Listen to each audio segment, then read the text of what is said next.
Bueno, saludos a todas y todos. Hoy estamos en esta nueva etapa de este conversarte académico y en esta ocasión tenemos una invitada de verdad de lujo, que es la doctora Noemí Frías. Ella es la coordinadora del doctorado en Cultura y Arte para América Latina y el Caribe de la Universidad Pedagógica Experimental Libertador, concretamente del Instituto Pedagógico de Caracas, y también es la coordinadora del Centro de Investigación Cultural Mariano Picón Salas, CIMAPISA. Noemí, muchísimas gracias por haber aceptado nuestra invitación a participar en esta iniciativa de Conversarte Académico. Es un gran placer tenerte hoy con nosotros aquí. Muy buenas tardes para todos y todas. El placer y el orgullo y el gran honor representa para mí el poder interactuar usando este dispositivo de las redes sociales y poder interactuar con compañeros sobre el tema muy interesante que ya les va a asomar Jenny, que va a constituir la parte neurálgica de nuestra oratoria al día de hoy.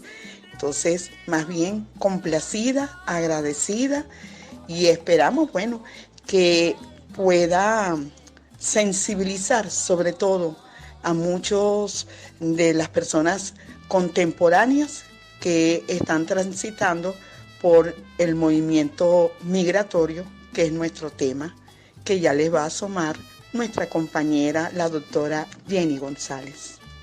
Bueno, así es, Noemí. Nuestro tema de hoy precisamente versa sobre las migraciones, sobre esos procesos migratorios y vamos a hablar concretamente, como diría el gran José Martí, de nuestra América. Pero ¿sabes qué te propongo? Que hablemos de los procesos migratorios en relación a las identidades, construcción de identidades nuevas, en fin, pero desde el punto de vista positivo, ¿sabes? Porque hemos visto mucho en las redes sociales, como tú bien dices, también en los periódicos, inclusive en artículos académicos, charlas, en fin, hablar de las migraciones contemporáneas, pero desde lo negativo. Entonces yo te propongo que hablemos hoy desde lo positivo y desde allí comencemos. Yo te quiero preguntar, ¿qué es lo que tú como estudiosa, como investigadora, respecto a ese tema concretamente de los procesos migratorios y de las identidades culturales?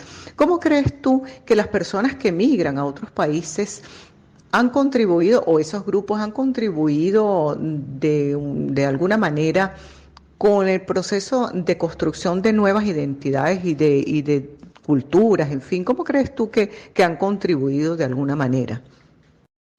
Qué punto de partida tan interesante. Y, y en este caso me tengo que sumergir inmediatamente en mis recuerdos y mis vivencias de niña, porque por esas cosas que ofrece la vida, mis primeros 14 años de vida fue en una casa de vecindad. Y en una casa de vecindad, por ahí en los años 50, eh, en pleno centro de Caracas, que quedaba, digamos, la casa de vecindad donde yo viví junto con mis hermanos y muchas otras familias, pero todas familias extranjeras que habían tenido que emigrar. En este caso, eran en su gran mayoría gallegos, portugueses, italianos, isleños, había muchos isleños, y unos que otros venezolanos, porque a veces también se da que uno nunca fija la mirada en ellos, ¿verdad? Lo que nosotros llamamos nuestras migraciones internas. Que ese fue, yo digo que un ámbito, una gran universidad de vida que me permitió percibir ese intercambio y esa construcción de identidades que particularmente comenzó a generarse en mí y comienzo y centro mi mirada inicial en mí por mi condición docente, porque todo ese proceso o ese tejido identitario que comenzó a generarse en la construcción de mi identidad como docente de geografía e historia, lo fui proyectando en mis estudiantes, porque uno como docente proyecta su mundo de vida, lo interrelaciona, hace un tejido en ese proceso de construcción de identidades también de nuestros estudiantes, que a su vez vienen de diversos orígenes, tanto en lo interno del país como habíamos mencionado dentro de América Latina. Y cuando digo en ese tejido identitario, porque el interactuar, en primer lugar, el interactuar con ellos desde muy niña, por esas cosas lindas de la vida, mi mamá también era extranjera, ella era lo que como nosotros denominamos, era del hermano país del norte de Santander, de Cúcuta. Y ella me enseñó a leer muy pequeña. ¿Y qué empecé yo a sentir en ese mundo, en la casa de vecindad? Que muchas de esas personas eran analfabetas, pues ellos habían tenido que emigrar por una serie de factores fundamentalmente económicos. Y muchos de ellos, pues, no sabían leer y me pedían la ayuda para que les enseñara a leer, les enseñara primero a hacer las cartas, a leerles sus cartas y después se entusiasmaron para que les enseñara a leer. Y comencé a sentir lo bonito que era ser útil. Y en cierta manera, esa interacción que yo tuve con esos migrantes gallegos y isleños, fundamentalmente, fueron los que vamos a llamarlo, me impulsaron a ser lo que hoy soy, docente, porque comencé a sentir que ser docente era ser útil y en este caso hubo una interacción. ¿Y cuál fue la ganancia en el caso, vamos a llamarlo de ellos? Bueno, sus tradiciones, sus costumbres, sobre todo gastronómicas, porque como había una cocina común, eso permitía todo un tejido gastronómico de aprendizaje y de una u otra manera muchos latinoamericanos cuyo punto de partida ha sido una casa de vecindad y ha interactuado con otras familias migrantes de otros países o migrantes de distintas regiones del país, su proceso de construcción de identidad se ha dado desde esa cotidianidad que muchas veces no se le da relevancia y ahí hay un punto, un ancla muy significativo en nuestro tejido identitario. Qué interesante eso que me estás hablando del intercambio, del ayudarse mutuamente en las casas de vecindad. Sabes, las casas de vecindad también se llaman, aquí en Brasil se llaman pensionatos. Esas pensiones donde llegaba la gente y ahí intercambiaban y todavía existen en Caracas, creo que existen un poco menos, aunque me imagino que han resurgido, pero de una u otra manera siempre han existido. Y fíjate que eso que tú me cuentas de que te sirvió a ti para llenarte esa vena, para tú ser una docente posteriormente, el enseñar, en ayudar, el guiar, como decía el gran maestro Simón Rodríguez, el maestro es eso, el enseñar desde el ánimo, desde el amor, desde lo que se sabe, pero desde el cariño, y eso es súper importante.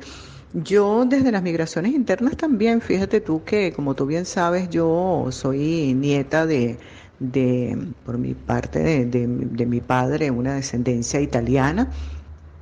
Y me acuerdo muchísimo también, mi abuelito era venezolano, pero él tampoco sabía leer y escribir y era un señor extremadamente sabio y hacían en esas construcciones de familia entre Venezuela, Italia, posteriormente España, es decir, que todos somos de una u otra manera inmigrantes, hijos de inmigrantes, nietos de inmigrantes, en fin, las migraciones también son procesos que no son nuevos, no son contemporáneos. Cuando hablamos de migraciones no estamos hablando de una cuestión contemporánea, estamos hablando de una cuestión que viene desde hace muchísimos siglos.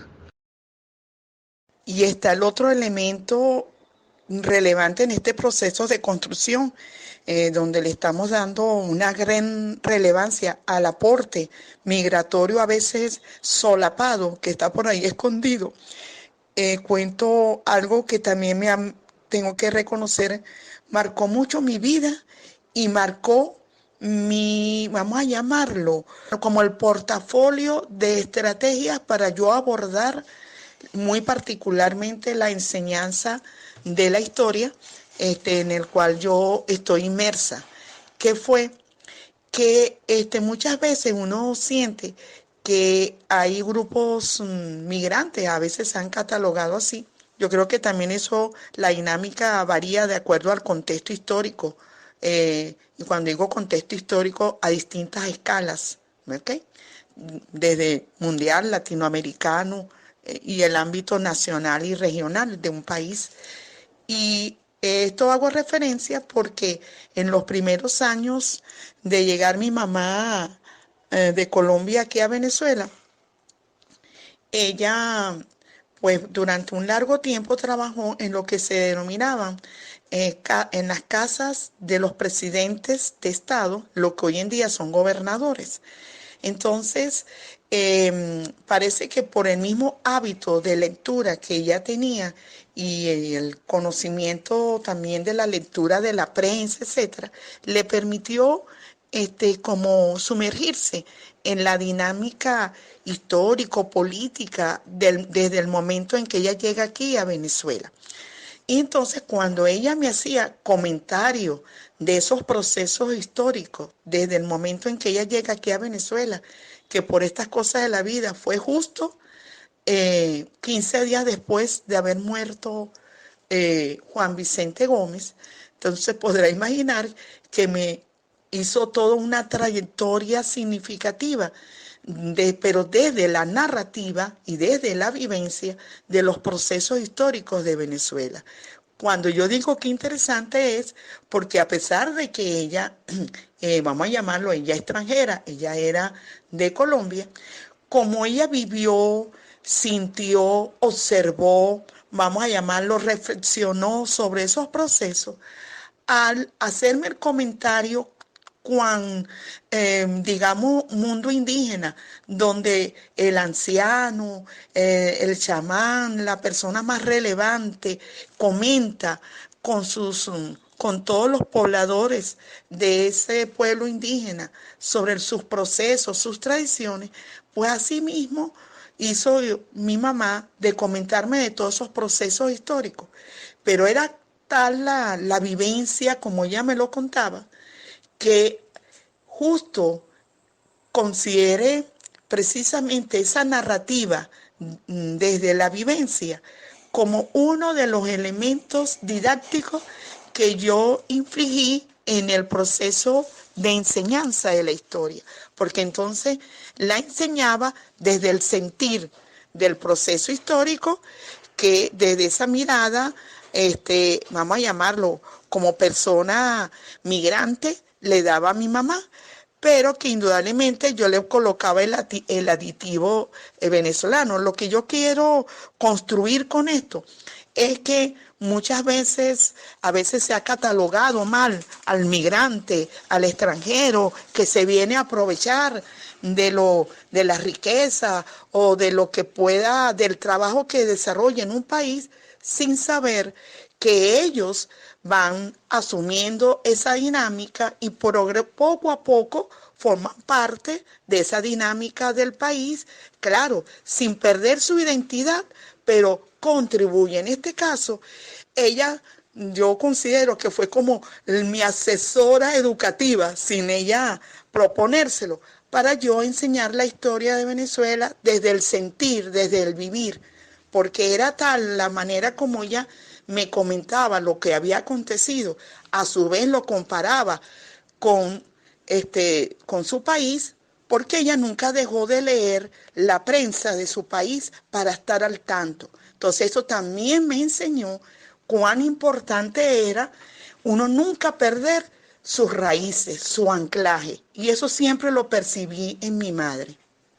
Noemí, tú me dices algo bien importante, que es la construcción de la diversidad cultural a partir de los aportes que traen esos grupos de personas, e inclusive individualidades a otras y otras miradas sobre muchas veces realidades que nosotros tenemos en nuestras propias ciudades, nuestros pueblos, y realmente pues no las vemos, y llega una persona de otra ciudad, como tú decías anteriormente, con las migraciones internas, de las cuales yo soy un ejemplo también, ¿verdad? Porque, bueno, estuve mucho tiempo en Caracas, pero yo realmente, mis raíces son andinas totalmente, del estado Trujillo. Pero cómo esas contribuciones se dan, porque se ven las aparentemente detalles cotidianos que no son vistos por las personas y los grupos del lugar, y entonces cuando llega una persona de afuera, y sobre todo si es de otro país, lo ve diferente, y la lectura esa ayuda a uno también a repensarse un poco como sociedades, como culturas. Eso es súper interesante. Pero háblame de María Durán, de tu mamá. Tú acabas de decirme que ella siempre estaba leyendo la prensa de su país de origen, estaba muy inmersa, por supuesto, en la cultura venezolana, en el país como tal, pero ella siempre estaba en contacto con su país, en contacto con las noticias de su país, y ella nunca perdió esa raigambre, esa identidad de su nacionalidad, su identidad colombiana. Y eso no quiere decir, ¿verdad?, que no se quiera, por supuesto, que no se ame al país receptor, pero uno de verdad, ¿será que no se pierde realmente eso? O al adaptarse también a otra identidad, ¿es posible, tú crees, que ella tuvo, háblame de eso, ella tuvo ese raigambre en su propia identidad, nunca perdió su propia identidad colombiana, pero también se adaptó a la otra realidad, a la otra identidad cultural venezolana? Háblame de eso, háblame de María Durán desde esa perspectiva. Como muchos de los interlocutores pensarán, mi mundo tengo que aceptarlo y perdonen que se me quiebre un poco la voz todavía, porque realmente yo toda la vida sentí un inmenso, pero un profundo orgullo por mi madre. Y sobre todo, cuando uno comienza a hacer este tipo de investigaciones, de estudios fenomenológicos, que son los que permiten escudriñar y meterse en esos intervínculos que muchas veces otros procesos de investigación social muchas veces no perciben. ¿Qué me permitió un trabajo precisamente que yo hice contigo? Hacer ese recorrido en lo que nos sumerge Ricot, nos sumerge Husserl y Heidegger, el mismo Schuss del mundo fenomenológico, ¿verdad? Eh, interpretar todo ese anclaje, porque tal como nosotras lo expresamos en una oportunidad, en ese trabajo conjunto, eh, ella se viene muy joven, apenas tenía 23 años. Y lógico, venía, vamos a llamarlo, un motivo que generó en ella, la impulsó a abandonar a su país, fue pues que no le había ido bien ese primer matrimonio y tenía, vamos a llamarlo, un acoso psicológico del que en ese momento era su esposo. Y fue tal el extremo que no le quedó otra alternativa en busca de ese mundo mejor para después ir en rescate de la hija que tuvo que dejar, una hija de 4 años. Yo siento, desde el mundo que he ido interpretando todo el proceso de mamá, que esa hija fue el gran anclaje con el que nunca perdió su patria, nunca en su mente, en su corazón, en su esencia, siempre estaba Colombia, Colombia, Colombia. Muchas veces yo decía, ¿será que a los colombianos, porque yo también lo he observado en otros, los inyectan y dicen, usted no se olvide nunca que es colombiano? Que yo quisiera que siempre eso existiera en nosotros los venezolanos. Cuando digo esto, porque ella siento que quizás ayudó bastante, y esto quiero resaltarlo mucho, que cuando ella llega acá a Venezuela, en esa tercera década, pues, del siglo XX, el índice de analfabetismo era muy grande en el país. Entonces, el ella percibir que ella era una hábil lectora, también yo siento que le dio así como que un gran mundo, un gran poder intelectual interno. Y no era que era cualquier lectora, ella leía Vargas Vila, uno de esos autores fuertes que siempre la marcó. Bueno, y entonces en esa interacción que ella compartió con otras personas, mi papá barloventeño, fíjate esa mezcla, mi papá barloventeño, mi mamá hija de vascos, a su vez, eh, y ella sumergirse en un mundo, en un contexto donde ella tuvo hasta conocer el arte culinario de acá del país para adaptarse. eh, Lógico después, eh, con nosotros, que somos 5 hermanos, y en muchas oportunidades, cuando yo digo ese anclaje, fue porque en muchas oportunidades yo le pregunté, fui osada y le pregunté a mi mamá que por qué ella no se nacionalizaba. Y ella me respondió de esta manera, que ella estaba sumamente agradecida con este país que le había abierto las puertas, me refiero a Venezuela, que había logrado tener sus 5 hijos, que ella consideraba que esa era la ofrenda que ella le daba a este país, a Venezuela. Ella le retribuía a Venezuela con sus 5 hijos, que eran 5 ciudadanos venezolanos, pero que ella había nacido, fíjate estas palabras, ella había nacido colombiana y colombiana se moría. Y eso me causaba mucha admiración, porque durante mucho tiempo, a veces las personas de su país negaban ser colombianas, sobre todo aquellos que lo podían disimular, sobre todo la gente que es de la costa, que no se le nota tanto, como en el caso de mi mamá, que allá en Colombia denominan cachaco, porque tiene muy marcado el acento que mi mamá nunca perdió.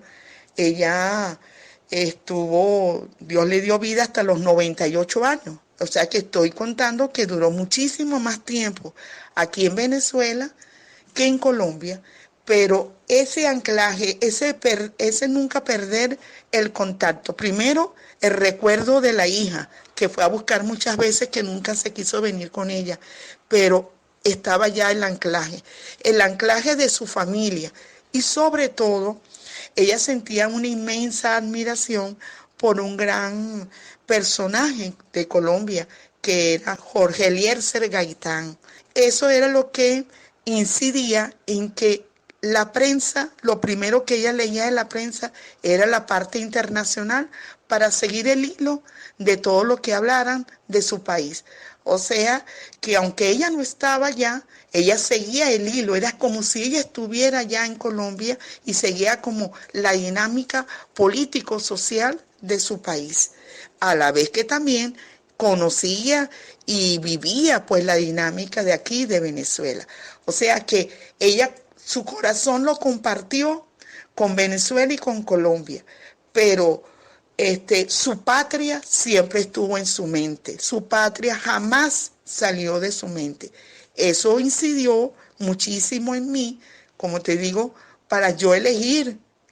Sinceramente eso fue lo que me marcó para yo elegir ser profesora de historia y después completar y fortalecer y sumergirme en el mundo cultural, porque consideré que era muy importante en la medida de lo posible como docente contribuir al fortalecimiento de nuestra venezolanidad y solamente sumergirme en el mundo cultural, porque yo siento que nuestros cambios son eminentemente culturales. Cultural nunca separado de lo educativo. Y ahí está ese tejido que nos permite anclarnos, identificarnos y sembrar nuestras raíces. Ahí donde está la esencia de ese proceso identitario, sin dejar de reconocer la diversidad étnica, la diversidad cultural que tenemos y que se va a seguir generando, pero que nunca uno debe perder sus raíces, sobre todo en este proceso que en la contemporaneidad tenemos del proceso migratorio. Compartir, interactuar, debatir saberes en el ámbito, en el espacio geográfico y cultural con el que uno interactúe, pero no perder sus raíces. Yo creo que eso es algo muy grande. Y no porque sea algo impositivo, sino que debe estar como tejido, como anclado. Entonces ahí juega mucho el ámbito familiar y el ámbito educativo, que deben ir de la mano. Mira, hasta yo me emocioné también con esos recuerdos allí tuyos. Los hice míos ahorita y sí, bueno, son construcciones de vida. Fíjate que lo que tú me narras de tu mamá en cuanto a la violencia doméstica que tenía y por la cual se fue terriblemente, fíjate tú cómo marca la violencia hacia la mujer, la vida de los hijos que están en ese matrimonio, también en las memorias de los hijos que vienen después. Una alerta allí bien importante a la violencia contra la mujer, porque caramba, es un flagelo en el que tenemos tantos años, ¿no? Y seguimos luchando contra ese tipo de situaciones terribles. Pero siguiendo con nuestro tema, ya casi finalizando, yo te quiero hacer una pregunta desde esas raíces, desde esas identidades que nunca perdemos, y también algunas que agarramos por ahí de otras partes que nos gustan, y entonces las agarramos para nosotros también, porque no las aprendemos, ¿no? Como tú, por ejemplo, yo te voy a hacer una provocación, no es una pregunta, sino una provocación. ¿Qué es para ti la patria? ¿Cómo se puede definir eso? Verá que es difícil. Tú me preguntas así, esa provocación, y lo primero que se genera en mí, dos cosas de manera casi simultánea se generaron cuando me dijiste eso. Primero siento que se me aguan los ojos, y segundo, siento latir de manera apresurada mi corazón. Y yo creo que producto de lo que hemos estado hablando es porque yo siento que cada uno de nosotros, vamos a hablar de la patria grande, de nosotros los latinoamericanos, somos precisamente un entramado identitario, étnico, que genera, digamos, una trama interna para ir construyendo progresivamente la patria, porque la patria siento que no se da de una sola construcción. Está impregnada y está entretejida desde la dinámica del mundo de vida que Dios disponga para nosotros. No es lo mismo como uno teje ese sentimiento de patria, el que siempre ha estado en un solo sitio, siempre ha estado cuando digo un solo sitio, hasta en un solo sitio, un solo lugar en su país, para poder generar y valorar y sentir el valor, la génesis de lo que representa, de lo que siente y cómo se teje la patria. tenemos que interactuar con el otro, con los otros, con diversos espacios. Y entonces ahí también está el elemento visual, la observación, el cambio de paisajes.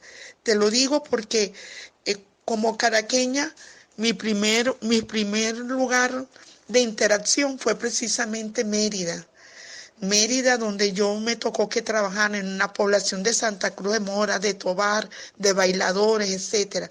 Y a medida que fui recorriendo todo el país, el único sector, región del país que no conozco es el Zulia. Uno va tejiendo, ahí va tejiendo la esencia de la venezolanidad, de la patria, la va tejiendo desde el interactuar con su gente, con sus costumbres, con sus tradiciones. Todo eso va ahí, va fortaleciendo esa vasija grande que es la patria. La fortalece aún más esa vasija cuando uno sale fuera del país, porque con la vista, con la interacción con el ciudadano de ese otro país o de esos otros países donde uno esté, uno comienza sin querer a establecer una comparación, una valoración y un fortalecimiento. Entonces, si lo fuéramos a decir en una palabra, la patria es un sentimiento de vivencias encontradas, sentidas y de un profundo amor que te genera eso, una inmensa sensibilidad que llega a las lágrimas y al latir apresurado. Sobre todo lo sentí desde niña y lo sigo sintiendo, no ha variado, cuando yo canto el himno nacional. Y oír el himno nacional fuera de mi país, bueno, yo he sentido eso y no tiene comparación. Y eso es la patria, algo hasta intangible. Orgullosamente afrodescendiente, como te autodenominas. Eres una mezcla, como hemos visto en esta conversa, de una gran variedad cultural, de esa diversidad que involucra, en tu caso concretamente, Colombia, Venezuela, pero también abarcas lo que es el continente nuestro, americano, la parte caribeña. Eres una persona que con tus vivencias, con tus experiencias y además todo lo que has imprimido en tus investigaciones, en tu área, en tu desempeño docente, en tu área, en la parte cultural y educativa. En fin, eres una persona que abarca muchas cosas desde lo profesional, pero también desde lo personal. Desde eso, ¿cuál sería tu mensaje a las personas que nos están escuchando frente a los tratamientos con los inmigrantes que están en el mundo? El mensaje de extenderles las manos, de extenderles las manos, de interactuar con ellos, de ser receptivos, porque en este mundo es eso, un permanente entretejido de saberes y nadie va a quitarle nada al otro. Más bien hay aportes desde distintas miradas, de distintas vertientes y no debemos bajo ninguna circunstancia atacarnos, porque uno primero no conoce lo que ha motivado a la persona a tener que trasladarse de su país a otro país. Y además esa persona va con su mochila, con su gran aporte de interacción de saberes y va a eso, va a compartir, va a interactuar con el otro, nunca a agredir, nunca a violentarlo y nunca a quitarle nada. Siempre va a ser un ganar, ganar. Y entonces hay que hacer gala de eso que el Todopoderoso nos proporciona, que es la solidaridad y es la comunicación y el diálogo como el ancla de los saberes. Comunicación, diálogo e interacción. Y ahí nace la solidaridad, el cariño y eso tan hermoso que siempre estará en el elemento o lo que nos distingue como humanos, el dar cariño y dar aprecio y dar amor. Y así con toda seguridad vamos a tener un mundo mejor, que estamos precisando cada día más. Noemí, muchísimas gracias por haber estado hoy con nosotras y nosotros, compartiendo de una manera tan agradable, tú siempre excelente en todos tus planteamientos, con una carga y una sensibilidad humana muchísimo grande. Eres una excelente profesional y una mejor amiga y persona. Muchísimas gracias, todo lo mejor para ti en todos los proyectos que tienes, que sigan adelante en esa construcción maravillosa de la docencia como parte fundamental de la construcción de una sociedad mejor. Muchas gracias y desde acá un gran abrazo. Agradecida por la invitación y sobre todo por este compartir y debatir de saberes y como tú dices, siempre muy orgullosa de ser afrodescendiente y venezolana, agradecida. Con este maravilloso encuentro de hoy, les damos muchas gracias a ustedes también por habernos escuchado y los invitamos a un nuevo encuentro de Conversarte Académico, donde tocaremos otros temas relacionados con las actualidades desde esta naturaleza que nos rodea para cuidarla, protegerla, siempre con nuestro mensaje ecológico y cultural de respeto a todas las diversidades. Recuerden también que estamos en Instagram @conversartepodcast. Chao, chao, nos escuchamos en una próxima oportunidad.